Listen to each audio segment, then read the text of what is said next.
In this video, I want to share with you 5 shrimp keeping tips in under 5 minutes.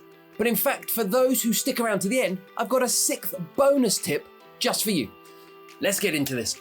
So tip number 1 is do your research before buying your shrimp.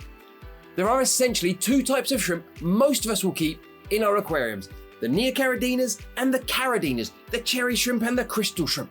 You need to know which one you're buying before you buy them, because they essentially want different water parameters. Your cherry shrimp, your Neocaridina shrimp, they want a high pH, they want lots of dissolved minerals, they essentially want hard water to live in. Your crystal shrimp, your Caridina shrimp, typically want soft water with few dissolved minerals. They want to live in something with a lower pH, perhaps around 6.5. Unless you do your research before you buy your shrimp, there's a good chance you will buy the wrong type of shrimp for the water that you have. If you put Neocaridina shrimp in soft water with few dissolved minerals, they won't live very long. And the same is true if you put Caridina shrimp into hard water with a high pH. Tip number 1 is do your research before buying your shrimp. Tip number 2 is to feed your shrimp plenty and to feed them variety. Unfortunately, shrimp are often sold purely as cleanup crew. The store will tell you that they will eat the leftover fish food, they'll break down the fish poop, they'll eat decaying leaves. And whilst all of those things are true, if you want to grow a healthy, colourful, successful colony that produces lots of babies and grows, you will need to make sure you feed your shrimp sufficient food. And as I say, give them variety. Don't just feed them the same algae wafers week after week after week. Give them algae wafers, give them sinking pellets, give them perhaps a gel food like rapashi, give them frozen bloodworms. By giving them variety, you give them a balanced diet and come closer to reproducing what they might eat in nature.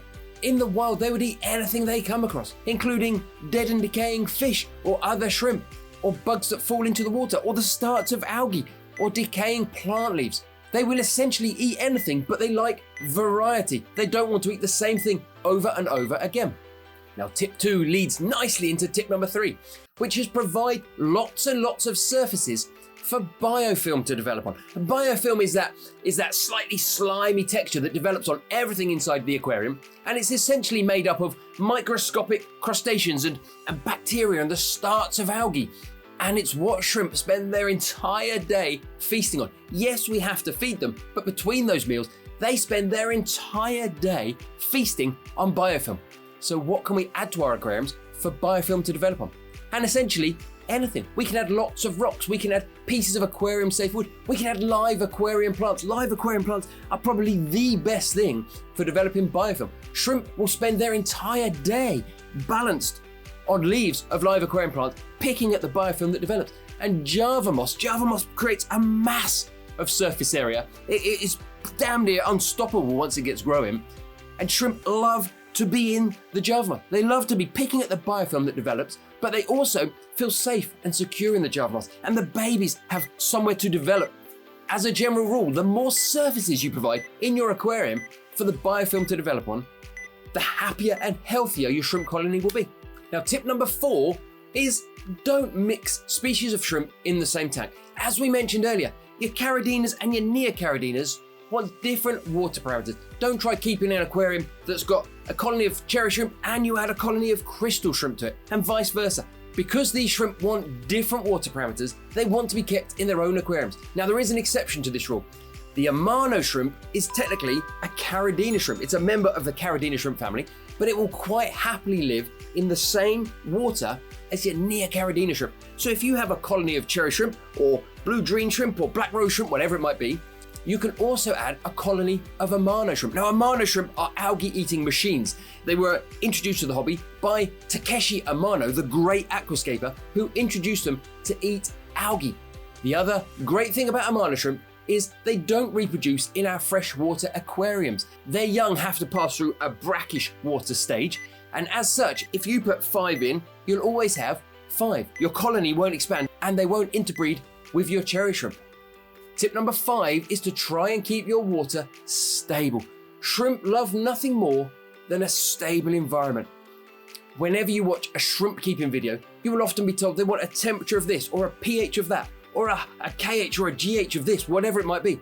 And whilst those numbers are sort of the ideal standard we should aim for, It's far better to create a stable environment than it is to constantly be tweaking with your tank to try and hit a certain pH or even a certain temperature.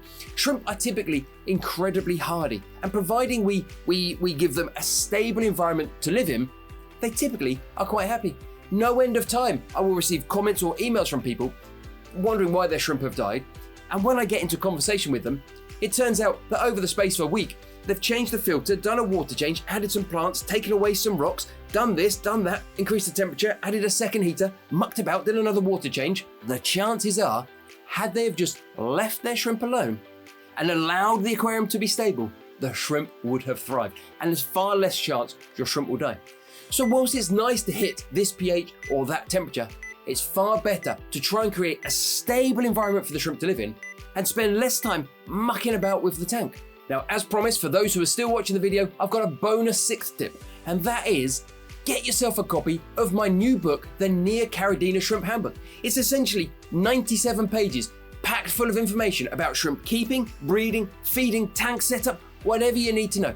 It has been described as the most comprehensive book ever written on Neocaridina shrimp, and I'll put a link down in the description. Thanks for watching.